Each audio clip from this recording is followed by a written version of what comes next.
जब मैं रात में सपने देखता हूँ तो वो मुझे सच्चे लगते हैं। मैं फ़र्क नहीं कर सकता, मेरे सपने में मौजूद लोग वे बहुत सच्चे लगते हैं। मैं उनसे बात कर सकता हूँ, मैं उन्हें छू सकता हूँ और घटनाएं भी होती हैं। फिर जब मैं जागता हूँ मुझे पता होता है कि वो भ्रम था। क्या मेरे जीवन के लिए भी यही बात है? ये जीवन कितना सच्चा है? क्या एक दिन ऐसा होगा कि जब मैं जागूंगा तो ये सब मेरे लिए सिर्फ एक भ्रम होगा?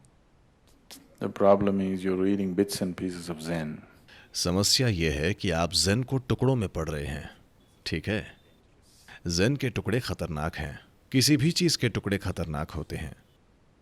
अब आप जो कह रहे हैं वो एक तरह से सच है, क्योंकि आपके जीवन का 99% हिस्सा सिर्फ विचार और भावना है। विचार और भावना सिर्फ जीवन को चित्रित करते हैं, वो जीवन नहीं है ना? जब 99% समय आप केवल जीवन के बारे में सोच रहे हैं, भावना भी एक तरह का विचार ही है, एक रसीला विचार है ना? विचार सूखा है, भावना रसीली है, लेकिन फिर भी एक विचार है ना? जैसा आप सोचते हैं वैसा ही महसूस करते हैं, है कि नहीं? हाँ, है कि नहीं? अब अगर आप सोचते हैं कि अरे ये एक अद्भुत व्यक्ति है, तो उस व्यक्ति के प्रति आपकी भावनाएं मधुर होंगी। अरे ये एक भयानक व्यक्ति है, तो उस व्यक्ति के प्रति आपकी भावनाएं बुरी होंगी। आप ये सोचकर कि ये एक अद्भुत व्यक्ति है, बुरी भावनाएं नहीं रख सकते। आप ये सोचकर कि ये एक भयानक व्यक्ति है, अच्छी भावनाएं नहीं रख सकते, है कि नहीं? क्योंकि जैसा आप सोचते हैं वैसा ही महसूस करते हैं। विचार और भावना अलग नहीं है, वे एक ही चीज हैं। वे सिर्फ विचार हैं, एक सूखा है, दूसरा रसीला है। चूंकि ये रसीला है, ये लंबा चलता है, इसलिए आपको लगता है कि वे अलग हैं। तो आप ऐसे सोच सकते हैं। आज आप सोच सकते हैं ये एक अद्भुत आदमी है, कल उसका कोई काम आपको पसंद नहीं आता, आप अचानक सोच सकते हैं ये एक भयानक आदमी है। आपका विचार तुरंत 90 डिग्री मुड़ जाता है, पर भावनाएं इतनी जल्दी नहीं मुड़ सकती।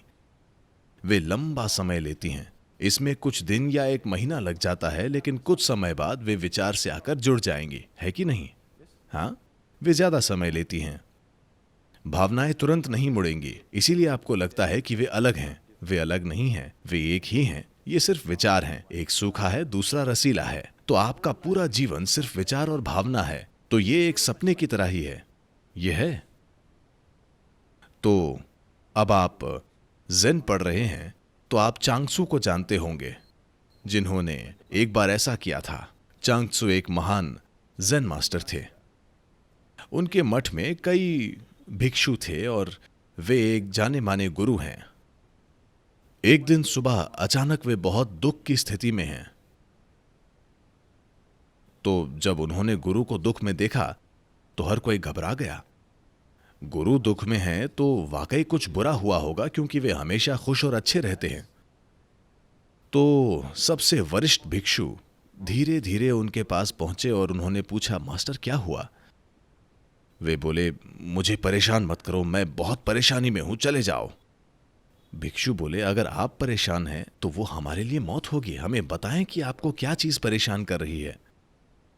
तब चांगत्सू बोले, कल रात मैं सपने में एक तितली था।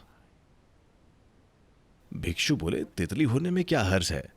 हम कई चीजें बने हैं, कभी कभी हम सूअर बने हैं, पक्षी बने हैं, बहुत सी चीजें बने हैं, उसमें कोई समस्या नहीं है। तितली काफी अच्छी है, तितली में क्या हर्ज है?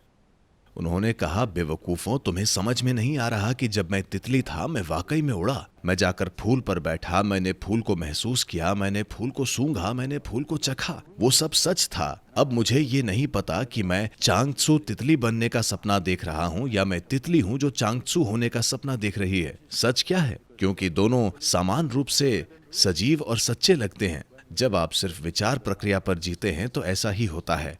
वे अपने भिक्षुओं को आध्यात्मिकता की बेहोशी से बाहर निकालने के लिए इसका एक विधि के रूप में उपयोग कर रहे हैं। क्योंकि लोग सूत्र और ये और वो पढ़ रहे हैं, उन्हें लगता है कि वे जो पढ़ते और सोचते हैं वही आध्यात्मिकता है, तो वे उनके मानसिक ढांचे को तोड़ने की कोशिश कर रहे हैं ताकि वे अस्तित्व से जुड़ जाएं। अगर आप जीवन का अनुभव कर रहे हैं, जीवन, विचार नहीं, भावना नहीं, जीवन, अगर आप जीवन का अनुभव कर रहे हैं तो ऐसा सवाल नहीं उठेगा।